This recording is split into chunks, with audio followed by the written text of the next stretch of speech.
할렐루야. 오늘 열왕기하 4장 1절에서 7절까지 말씀을 함께 봤습니다. 오늘 말씀의 제목은 아무것도 없나이다 라고 정했습니다. 오늘 읽은 이 본문의 말씀은 엘리사를 통해서 하나님이 이루시는 이적과 기적이 본문에 기록되고 있습니다.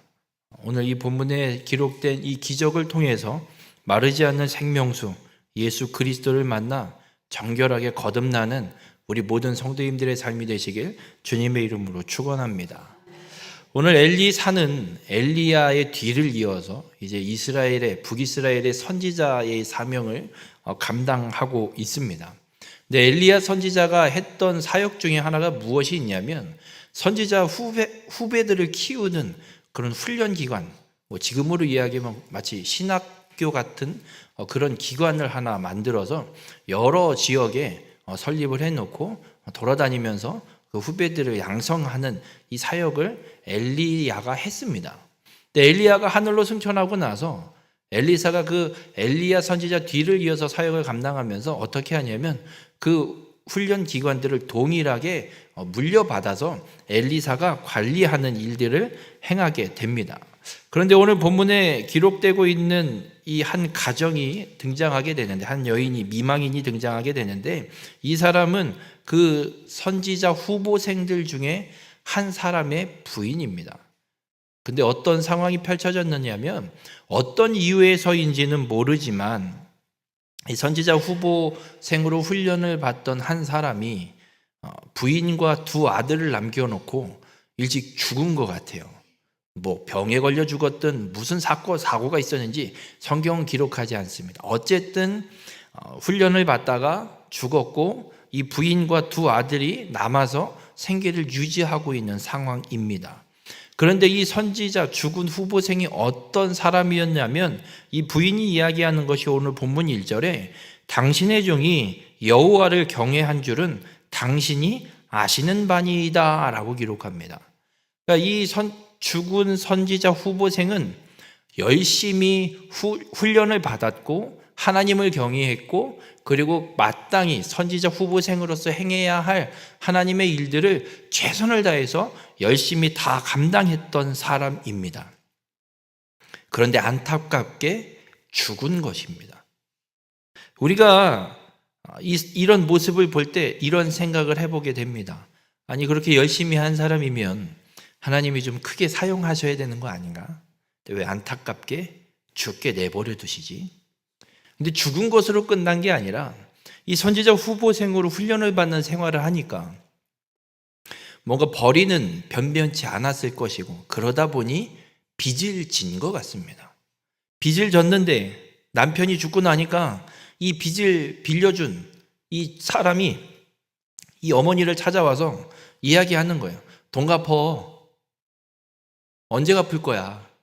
남편 죽은 거 뻔히 알잖아요. 못 갚지? 그러니 돈 갚으려면 방법이 있간 네 두 아들 내놔. 내가 종으로 삼아서 그 빚을 대신할게. 이러고 나온 거예요. 그러니 이 미망인이 지금 남은 건 두 아들밖에 없는데 남편 죽은 것도 억울해 죽겠는데 두 아들마저 종으로 빼앗기게 생긴 상황인 거예요. 얼마나 속이 탈까요? 그래서 이 미망인이 엘리사를 찾아와서 이야기하고 있는 거예요. 내 상황 지금 이렇고 이래요. 어떻게 해요? 이 모습을 보면서 이런 생각을 해봅니다. 아니 하나님은 어떻게 이렇게 이 가정을 만들어 버리실까?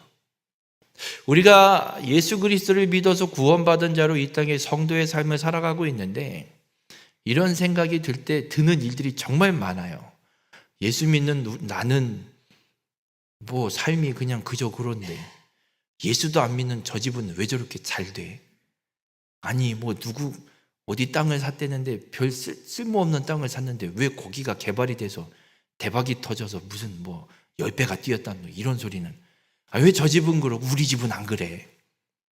아니 그런 건 없다 쳐도 문제는 문제라도 좀 일어나지 않으면 예수를 믿는다고 하는데 왜 그렇게 고난과 고통스러운 일들이 자꾸 내 앞에 펼쳐질까? 예수를 믿는다고 하면 하나님이 좀 아무 일 없이 평탄한 삶을 좀 살게 해주셔야 되는 거 아닌가? 이런 생각을 할 때가 참 많이 있습니다. 또 오늘 본문에 기록되고 있는 이 가정도 그런 모습인 것 같습니다. 하나님을 위해 훈련을 받는 삶을 살았는데 하나님의 뜻이 이루어지고 뭔가 축복이 임하기는커녕 오히려 두 아들도 빼앗기게 생긴 고통스러운 상황, 고난의 상황이 지금 펼쳐지고 있습니다. 그런데 우리 모든 성도님들, 우리는 성경을 잘 읽어야 됩니다. 예수 믿는다고 잘 된다고 성경은 기록하고 있지 않습니다. 마태복음에 예수님은 이런 말씀을 합니다. 내 이름을 위하여 박해받는 자는 복이 있나니. 박해받는 게 복이라고 예수님은 말씀하고 있습니다. 여러분, 예수 믿는다고 잘 될 거란 생각을 버리십시오. 예수 믿는 자에게 고난과 핍박과 박해가 오는 건 어찌 보면 당연한 건지도 모르겠습니다. 우리가 믿음의 삶을 살아가는 가운데 이런 고난이 올 때 그래서 하나님을 원망하면 안 됩니다. 왜 내게 이런 일이 일어날까? 불평하면 안 됩니다. 여러분, 하나님은 우리를 절대 그냥 버려두시는 분이 아닙니다. 우리에게 닥쳐진 일들을 하나님이 모르시는 거 아닙니다. 하나님은 이미 다 알고 계시고 그 일들을 능히 해결하실 수 있는 분인 줄 믿으시길 바랍니다. 지난 수요일에 말씀을 드렸지만 하나님께서 이스라엘 백성들을 애굽에서 건져내시기 위해서 애굽 땅에 재앙을 내리십니다. 아니, 이스라엘 백성을 건지시는데 그냥 데리고 나가시면 되지 왜 재앙을 내리실까? 그 재앙을 통해서 하나님은 이스라엘 백성들을 바꾸시는 거고 고치시고 회복시키시는 겁니다. 그동안 400년 넘게 그 땅에서 살면서 애굽 백성들이 섬기고 있던 신을 하나하나 쳐내시면서 하나님을 가르치시는 거예요. 재앙이 아니라 이스라엘 백성 가운데 남아있을 우상의 잔재들을 하나님은 깨끗하게 해결해 씻겨내는 일을 이 재앙을 통해서 하고 계시는 겁니다. 우리의 삶에 일어나는 문제가 있을 수 있고 고난의 상황들이 펼쳐질 수 있습니다. 그런 일이 일어날 때 우리는 순간 드는 생각이 아이씨 왜 나한테 이런 일이 일어나? 이런 생각부터 할 때가 있습니다. 내가 뭘 잘못했다고 나한테 이런 어려운 일이 일어나? 이런 생각을 할 수 있습니다. 그러나 하나님은 그 일을 통해서 내 안에 남아있는 우상의 잔재들을 깨끗이 씻어내는 작업을 베푸시는 하나님의 은혜일 수 있음을 잊지 마시길 바랍니다. 오늘 하나님은 이 선지자 생도의 가정에 일어난 이 사건 그냥 내버려 두지 않으십니다.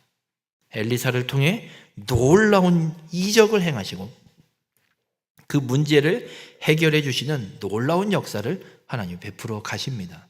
우리 모든 성도님들, 우리의 삶에 어떤 고난이 올지라도 원망과 불평을 먼저 하지 마십시오. 할 수만 있다면 원망과 불평은 접어두시고 이를 통해 베푸실 하나님의 은혜가 무엇인지를 기대하시고 찾고 그 하나님을 의지하는 우리 모든 성도님들이 되시길 주님의 이름으로 축원합니다. 이 선지자 생도의 가정, 이 미망인이 엘리사를 찾아와서 이야기하자 엘리사가 그 이야기를 듣고 물어요. 네 집에 뭐가 있냐? 내가 너에게 어떻게 해주길 원하냐? 그래? 그럼 네 집에 도대체 뭐가 있냐? 그랬더니 이 여인이 이렇게 이야기합니다. 기름 한 그릇 외에는 아무것도 없나이다 라고 이야기합니다. 여러분, 기름 한 그릇으로 번역되어 있는 이 히브리어 단어의 의미를 좀 찾아가면 여러분 이런 뭐 대접의 한 그릇 이런 의미가 아니에요. 한 그릇으로 번역되어 있는 이 의미가 뭐냐면 기름을 바르다라는 단어에서 유래된 말이에요. 그러니까 한 사람에게 기름 바를 정도. 뭔가 이 시대에 기름 부어 왕을 세우거나 이런 일들을 행할 때처럼 한 사람에게 기름을 부을 정도의 양만 남아 있다는 거예요. 이렇게 생각하시면 될 것 같아요. 우리가 세례를 베풀 때 물을 손으로 떠서 세례를 베풀잖아요. 그 정도. 여쭤볼게요. 이거 뭐예요? 계란 후라이 하나는 할 수 있을까요? 그만큼 작은 양이에요. 희망도 보이지 않는 작은 양이에요. 빚을 갚을 게 아무것도 없는, 뭔가 이 문제를 해결할 수 있는 게 아무것도 없는 상태를 지금 이야기하고 있어요. 그 조금의 소량의 기름을 제외하고는 있는 게 아무것도 없다라고 이야기합니다.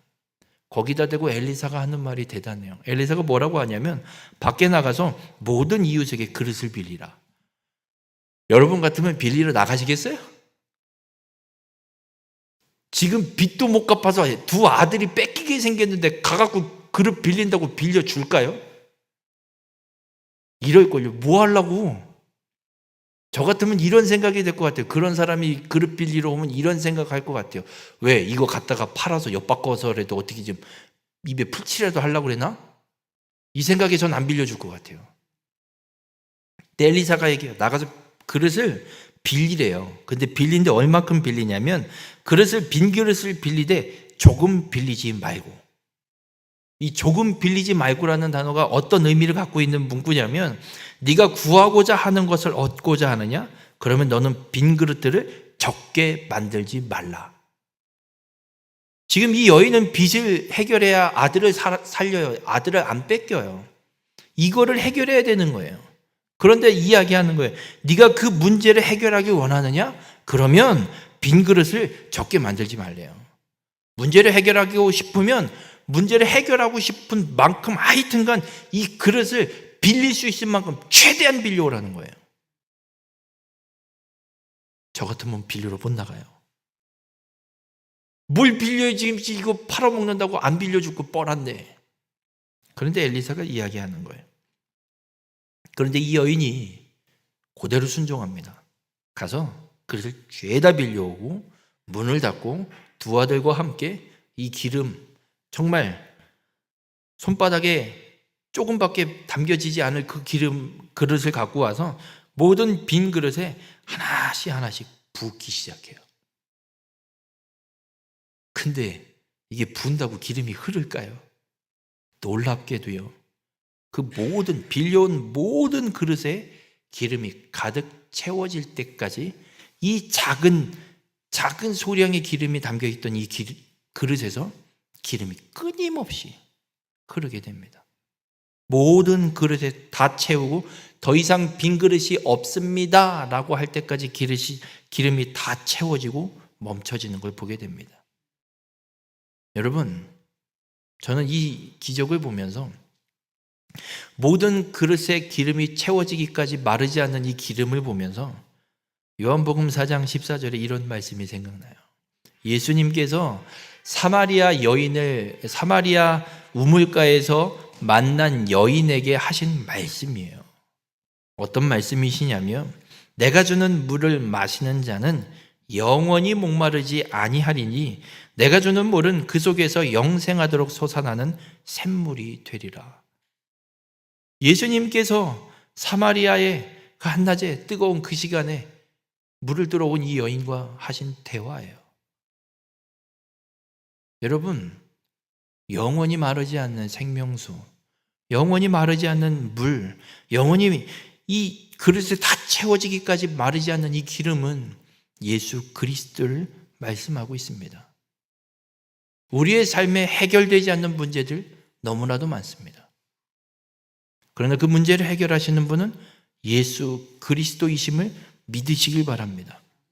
오늘 이 선지자 생도의 가정에 하나님의 엘리사를 통해서 놀라운 이적을 행하십니다. 마르지 않는 기름. 마르지 않는 기름을 통해 이들의 문제를 해결하시고 빼앗길, 사라져버릴 그 두 아들을 살리는 일을 하나님 이루어 내십니다. 우리의 삶에도 동일한 역사가 이루어집니다. 죄로 인해 사망이 이를 수밖에 없는 우리 인생이었습니다. 그런데 영원히 영생하도록 솟아나는 샘물이 되어주시는 예수 그리스도를 통해서 죄의 사망을 해결하시고 우리에게 영원한 생명을 허락하시는 구원을 이루어 주시는 분입니다. 이건 예수 그리스도밖에 없습니다. 다른 어떤 것도 우리에게 이 일을 이루어 줄 수 없습니다. 우리 모든 성도님들, 여러분의 인생에 닥쳐진 고난, 문제가 있으십니까? 그 고난과 문제의 해결점은 오직 예수 그리스도 한 분밖에 없음을 믿으시길 주님의 이름으로 축원합니다. 엘리사의 기적을 통해서 우리가 만나는 건 예수 그리스도입니다. 우리의 구원을 온전히 성취하시는 예수님을 온전히 찾는 믿음의 성도님들이 되시길 바랍니다. 성도로서 믿음을 지키며 살아가다가 만나게 되는 문제가 있다면, 혹은 어떤 고난과 역경이 찾아오게 된다면 원망과 불평이 아니라 우리에게 생명, 영생하도록 솟아나는 샘물을 허락하시는 예수 그리스도를 찾는 자가 되시길 바랍니다. 왜냐하면 주님은 그 문제를 이미 알고 계십니다. 그 문제 해결점도 이미 다 준비하고 계십니다. 주님은 기다리시는 거예요. 네가 날 찾아오냐 안 찾아오냐.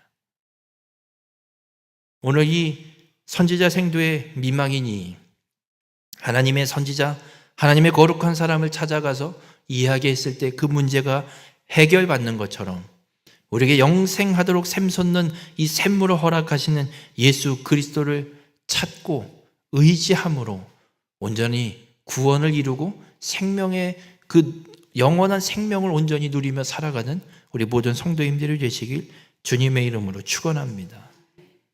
이렇게 이 가정의 이적을 행한 이 엘리사가 지역을 좀 옮깁니다. 어디로 가냐면 수넴이라는 지역으로 이동하게 됩니다.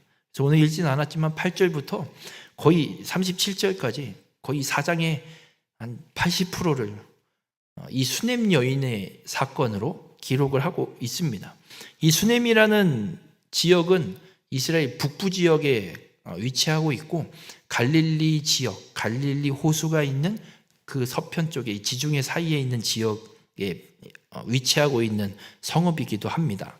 근데 이 수넴이라는 단어가 어떤 의미를 갖고 있는 단어로 추정을 하냐면 이런 의미를 갖고 있다고 합니다. 평온한 장소, 휴식의 장소. 엘리사가 수넴에 갔다는 얘기는 뭔가 좀 쉼을 얻거나 조금은 이제 사역을 하다가 너무 지쳤을 때 뭐 가서 잠깐 쉬는 뭐 이런 의미로 사용하고 있는 지역인지, 어쨌든 엘리사가 이 미망인 성지자 생도의 미망인의 가정의 문제를 해결하고 수넴이라는 지역으로 이동을 하게 됩니다. 수넴이라는 지역으로 이동을 하게 됐을 때 오늘 본문에 이런 이야기를 합니다. 한 귀한 여인이 엘리사를 자기의 집으로 초청을 해서 식사도 대접하고 극진하게 대접을 하고 섬기는 모습이 오늘 본문에 기록됩니다. 그런데 이 귀한으로 번역되고 있는 히브리어 단어가 어떤 뜻을 갖고 있냐면 부유한, 위대한이라는 뜻을 갖고 있어요. 그래서 이 여인은 경제적으로도 부유하고 하나님을 향한 이 신앙이나 인품도 존경받는 신분을 갖고 있는 어떤 좀 위치가 높은 그런 여인으로 보고 있습니다. 그런 여인이 엘리사를 왔을 때 엘리사를 초청해서 극진히 대접하고 있습니다. 왜 그렇게 극진히 대접을 하냐면 오늘 본문 9절에 보면 이런 말씀이 기록되어 있어요. 하나님의 거룩한 사람인 줄을 내가 아노니. 그러니까 이 여인이 엘리사를 보고 깨닫게 된 거예요. 아, 이 사람은 보통 사람이 아니다.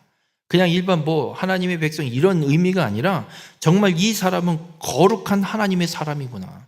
하나님께서 분명하게 이 사람을 사용하고 계시구나. 이거를 이 여인이 분별을 하는 거예요. 깨달은 거예요. 그래서 이 엘리사를 모셔다가 극진히 대접하고 어떤 일까지 하냐면 그 집에 다락방을 하나 제대로 만들어요. 그리고 엘리사에게 이야기하는 거예요. 선지자님, 선생님, 이 동네에 오시거든 우리 집에 들려서 이 다락방 여기서 당신 마음대로 쉬다 가세요. 여긴 무조건 당신을 위해서 비워놓고 만들어 놓은 공간이니까 아무도 터치 안 할 거니까 당신이 수넴 이 지역을 지나가게 되거든 여기 와서 쉬다 가세요 라고 이야기를 합니다. 엘리사 입장에서는 어떨 것 같으세요? 고맙겠어요? 안 고맙겠어요? 고맙죠. 지금 처음 보는 사람인데 지금 엘리사가 사역 시작하고 수넴에 처음 왔는데 이 여인이 지금 엘리사 붙잡아다가 그렇게 만들어주고 지금 이야기하고 있는 거예요. 고맙잖아요.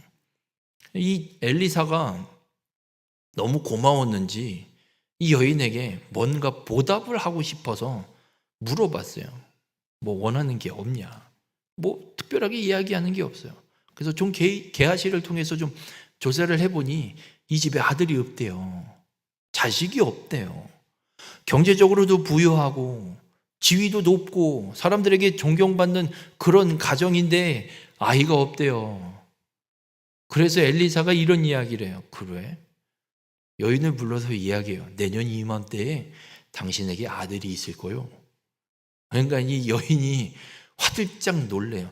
뭔 소리예요? 무슨 쓸데없는 소리 하고 그러세요, 선생님. 왜냐면 나이가 있을 거니까. 나이가 있는데 무슨 애를 낳아요? 못 낳지. 지금까지 살면서 애를 못 낳아서 그냥 애 없이 그냥 우리 열심히 그냥 잘 살아봅시다 이러고 살고 있는데 느닷없이 엘리사가 한다는 소리가 내년 이맘때 아들이 있을 것이요. 이게 뭐 하는 소린가. 그러고 1년쯤 지나니까 정말 아들을 낳았어요. 놀라운 일이죠. 그런데 이 아이가 잘 컸습니다. 어느 정도 성장을 했어요. 아마 추정하기로는 한 초등학생, 최소 초등학생 이상쯤 되지 않았을까? 왜냐면 아버지 일하는 밭에도 나갔다 오고 뭐 이 정도 되니까 초등학생쯤 됐을까? 이때쯤 됐는데 애가 갑자기 머리가 아프대요. 그래서 집으로 빨리 돌려보냈어요. 그 어머니 품에서 머리가 아프다고 이러고 있다가 그냥 애가 죽어버렸어요. 이 여인이 얼마나 비통해요. 그동안 애 없이 살 때는 그냥 애가 없으니까 없는가 보다 하고 그냥 살겠는데 애가 생겨갖고 얘를 몇 년 잘 키우고 있는데 갑자기 애가 죽어버리니 그 마음이 얼마나 비통하겠냐고요. 이 여인이 엘리사에게 사람을 연락을 보내는 거예요. 누가 언제 내 애 없는 것 때문에 당신한테 애 좀 하나 낳게 해달라고 내가 요구한 적 있냐고. 왜 애는 생기게 그렇게 해놓고서는 얘 죽었다고 지금. 여러분 차라리 애 없으면 그 아이를 잃은 고통을 모르고 살 거예요. 겪을 일이 없어요. 근데 왜 애는 줘놓고 애가 죽게 만들어갖고. 그래서 엘리사가 그 소식을 듣고 게하시를 먼저 지팡이를 들려보내서 먼저 보내요. 근데 게하시가 엘리사가 시킨 대로 했지만 아이가 깨어나지 않아요. 그 엘리사가 결국은 도착을 해서 이 아이를 어머니는 그 엘리사의 다락방에 뉘어놓고 있었어요. 그래서 엘리사가 다락방에 올라가서 여호와께 기도하고 그 아이 위에 2번을 엎드립니다. 그랬더니 이 아이가 다시 살아나는 일이 펼쳐집니다. 여러분, 이 여인에게도 동일한 이 선지자 후보생의 가정에 일어난 것처럼 이 여인에게도 동일한 일이 일어난 거예요. 하나님의 사람이어서 극진히 대접하고 섬겼을 뿐이에요. 누가 아들을 달랬어요? 아들을 달라고 요구한 적도 없어요. 어찌 보면 하나님이 강제로 아들을 주신 거예요, 지금. 그랬으면 잘 크게 냅두셔야지 왜 얘를 죽게 만드세요, 또. 이 여인에게도 참 안타까운 아들을 죽게 되고 잃게 되는 이 고통을 겪는 문제, 고통스러운 일이 일어나게 됩니다. 이 문제를 해결한 것도 누가 해결해요? 하나님의 사람이 해결해요. 우리 모든 성도님들, 예수 그리스도를 믿어 구원받은 하나님의 자녀들의 문제는 세상이 해결하는 게 아닙니다. 하나님이 해결해 주심을 믿으시길 바랍니다. 당장은 아니어도 하나님께서 분명히 그 문제 가운데 하나님의 뜻대로 그 일들을 이루어 가심을 믿으시길 주님의 이름으로 축원합니다. 그래서 우리의 삶에 일어나는 문제와 상황에는 하나님께서 그 상황을 통해서 분명하게 이루실 일들이 있고 뜻이 있다는 거예요. 그걸 우리가 몰라서 답답한 거고 원망하고 불평을 먼저 쏟아내는 거예요. 그래서 우리의 삶에 일어나는 일들이 있을 때 이 일을 통해서 하나님이 이루실 일이 무엇인가를 먼저 묻고 구할 수 있는 자가 되시길 주님의 이름으로 간절히 부탁을 드립니다. 그럼 도대체 하나님은 이 수넴 여인의 아들을 죽게 하시고 엘리사를 통해서 살리시는 이 일을 통해서 도대체 뭘 하시는 걸까? 죽은 사람을 다시 살리셨던 예수님이 행하신 일이 있습니다. 요한복음 11장에 보면 나사로가 병에 걸려 죽게 돼요. 근데 그들의 누이가 마르다와 마리아예요. 이 마르다와 마리아가 오빠가 병에 걸려 죽게 생겼으니까 예수님한테 연통을 넣어요. 예수님, 지금 우리 오빠가 죽게 생겼어요. 병에 걸렸어요. 빨리 오세요. 그랬더니 예수님이 그 소식을 듣고 안 가요. 이틀을 민기적.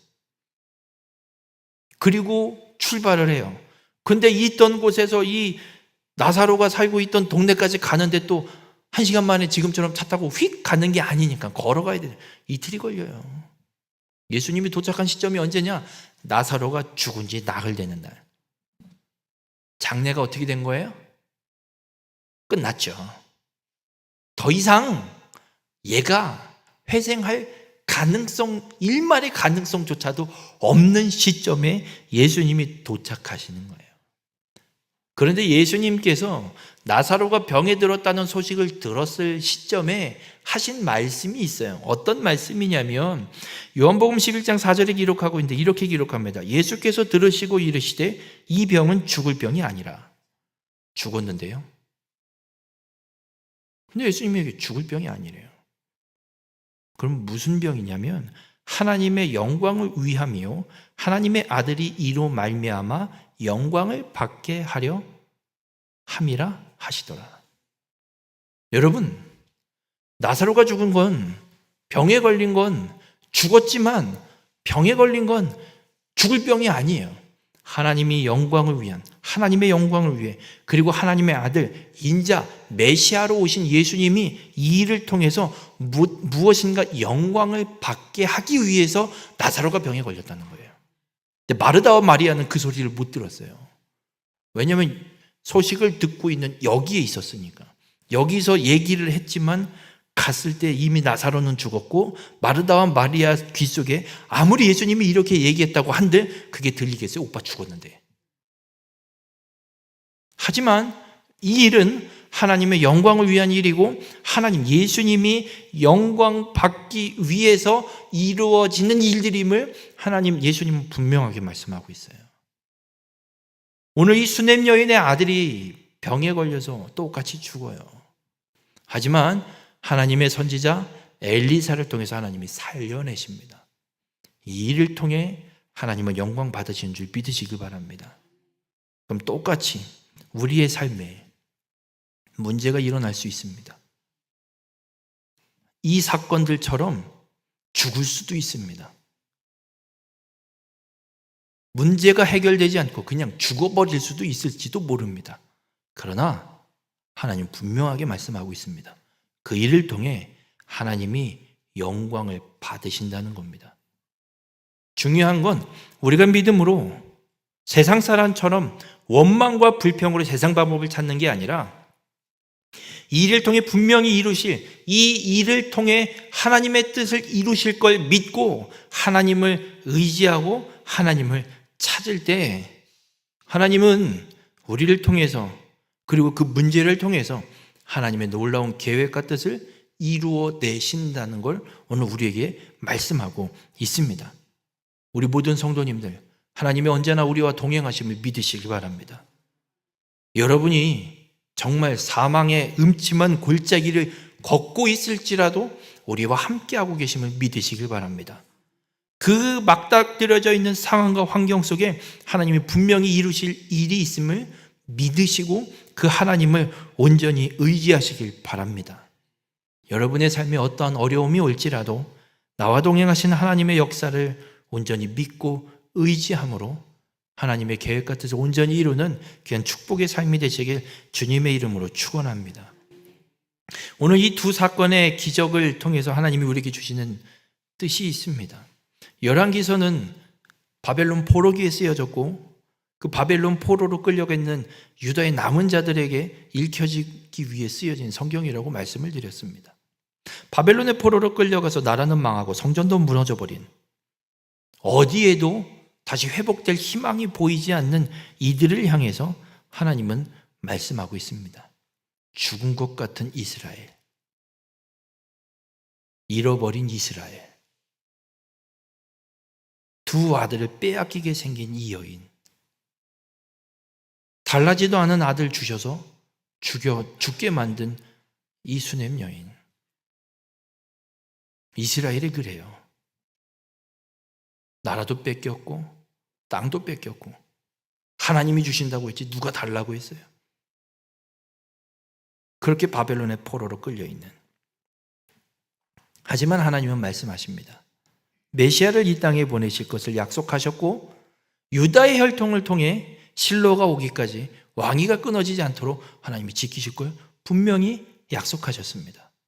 하나님은 그 약속을 성취하실 것을 분명하게 말씀하고 있고 이 기적을 이루신 것처럼 하나님께서 잃어버린 잃을 뻔한 이 두 아들을 찾은 이 여인처럼 잃어버린 이스라엘을 하나님이 다시 찾아내실 것이고 마치 아무것도 없는 성전도 무너져 버리고 나라도 다 망해서 죽은 것 같은 이스라엘을 하나님이 다시 살리셔서 하나님의 구원의 약속을 성취하실 것을 분명하게 약속하고 계십니다. 이 말씀을 우리에게도 동일하게 하고 계십니다.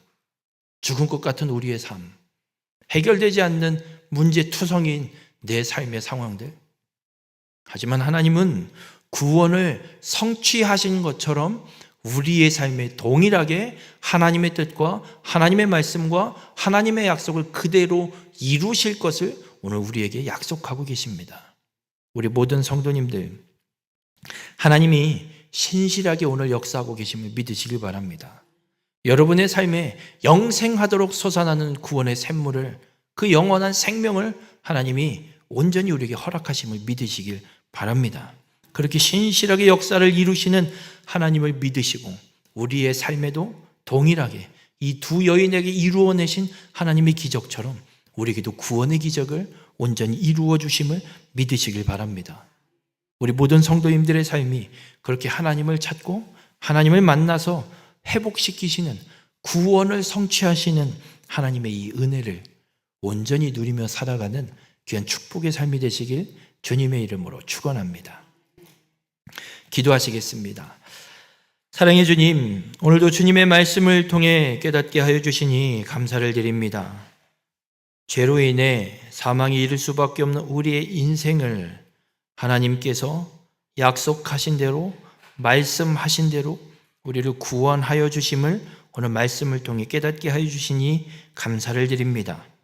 우리의 삶이 언제나 동행하시는 하나님의 말씀대로, 하나님의 그 약속하심대로 하나님만 찾고 의지함으로 구원의 은혜를 온전히 누리며 살아가는 귀한 믿음의 삶이 될 수 있도록 주님 함께하여 주시옵소서. 우리의 삶의 어떠한 상황과 문제가 이루어지게 될지라도, 맞닥뜨려지게 될지라도 신실하신 하나님께서 하나님의 약속과 구원을 온전히 성취하심을 믿고 하나님의 뜻을 찾고 구하고 하나님을 의지함으로 하나님의 놀라운 기적의 역사를 경험하는 귀한 축복의 삶이 될 수 있도록 언제나 우리 가운데 함께하여 주시옵소서. 이 모든 말씀 예수님의 이름으로 기도드렸습니다. 아멘.